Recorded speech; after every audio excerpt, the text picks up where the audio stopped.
Good morning all. In this video we will be discussing about measurement of infiltration. For determining the infiltration capacity of the soil, the following two methods are adopted. First one is by infiltrometer, then by analysis of rainfall and runoff data. If the rainfall and runoff data are given, you can calculate infiltration by simply subtracting the value of runoff from rainfall. Coming to the infiltrometer, there are two types of infiltrometer. First one it is ring type and tube type infiltrometer, another one it is rain simulator. The ring type infiltrometer, it consisting of two consecutive rings of sheet metal, the diameter of which varies from 25 cm to 60 cm. The rings are driven into the soil by about 15 cm uniformly without any tilt. The water is applied to the inner ring and also the space between the inner and outer ring, and we have to keep a constant depth. Normally 5 cm depth is maintained. Once the water is infiltrated and the level is falls by 1 cm, we have to pour water again. During the observation, the water depth in the inner and outer ring should be kept same. The function of this outer ring is to prevent the water within the inner ring from spreading over a large area. We can measure the infiltration capacity by noting the rate at which the water is added to maintain the constant water level in the rings. Next one, it is a tube infiltrometer.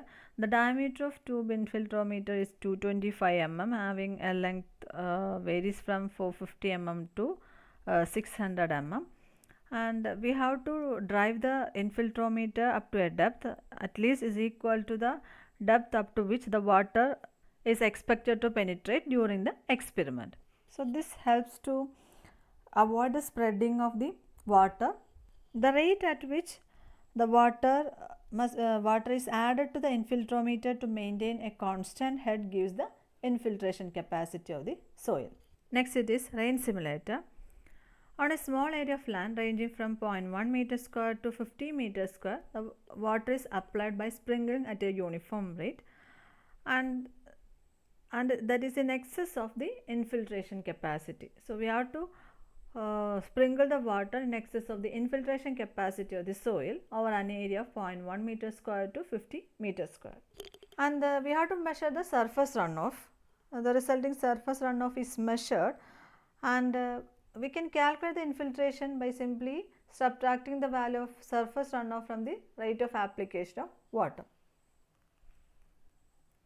Next we will discuss a problem regarding infiltration. I will read the question. The infiltration test on a ring with 35 cm diameter yielded the following data. Determine the infiltration capacity rates for the time interval in the experiment.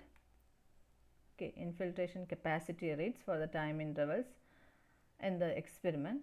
What is the minimum infiltration capacity rate? What is the average infiltration capacity for the first 10 minutes and for the first 30 minutes of the experiment? These are the data given. Time from starts, that is in minutes, 0 to 10 minutes. Then cumulative volume of water added, that is water added to maintain the constant level, are given. So first you have to calculate the infiltration capacity rates. First I am going to find out what is the area of this ring. So we are getting area of the ring is just pi by 4 into d square. So we are getting this value as area. So next one, the data given in the table, the question time in minutes, this is the first column. Second column delta t, that is time interval in hours. So we are converting this time in minutes to time interval in hours. Okay, so first one it is 0, then 2. So the time interval between these two time, it is 2 minutes.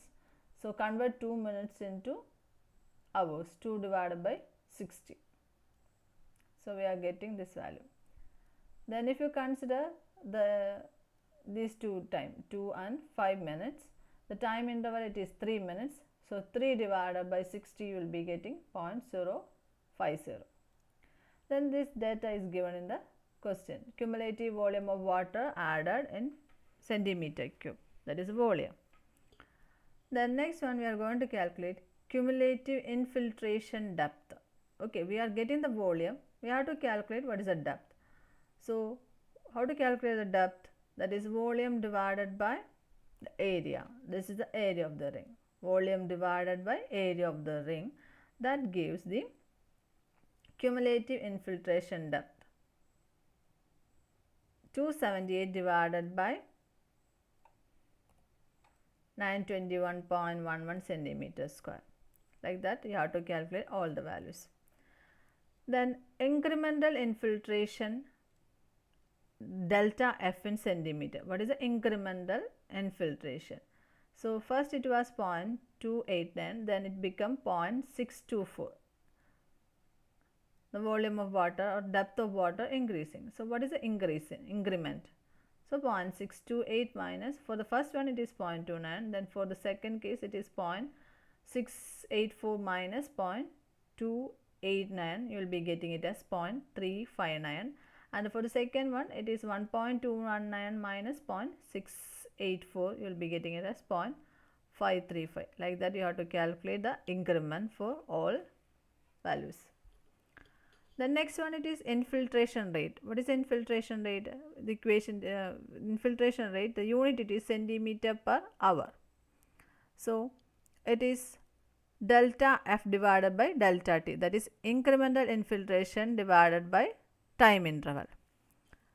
So this is the incremental infiltration 0.289 divided by time interval means delta T, that is in hours.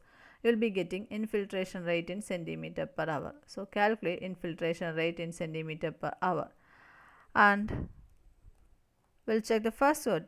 This one, the infiltration capacity rates for intervals we have calculated. What is the minimum infiltration capacity rate? So look at this table, you will be getting the minimum infiltration rate. Check the value, minimum we are getting it as 0.75. Next is the average infiltration capacity for the first 10 minutes and for the first 30 minutes of the experiment. So if you consider cumulative infiltration depth in centimeter, after 10 minutes it is 1.219 centimeter. So infiltration capacity is equal to depth of infiltration divided by time. So here 10 minutes, so 1.219 divided by 10. We are converting the minutes into hours, so 10 divided by 60, so we are getting it as 7.314 centimeter per hour. Similarly, after 30 minutes, it is cumulative infiltration depth, it is 2.599, so infiltration rate or capacity is equal to 2.599 divided by 30 divided by 60, so we are getting it as 5.196 centimeter per hour.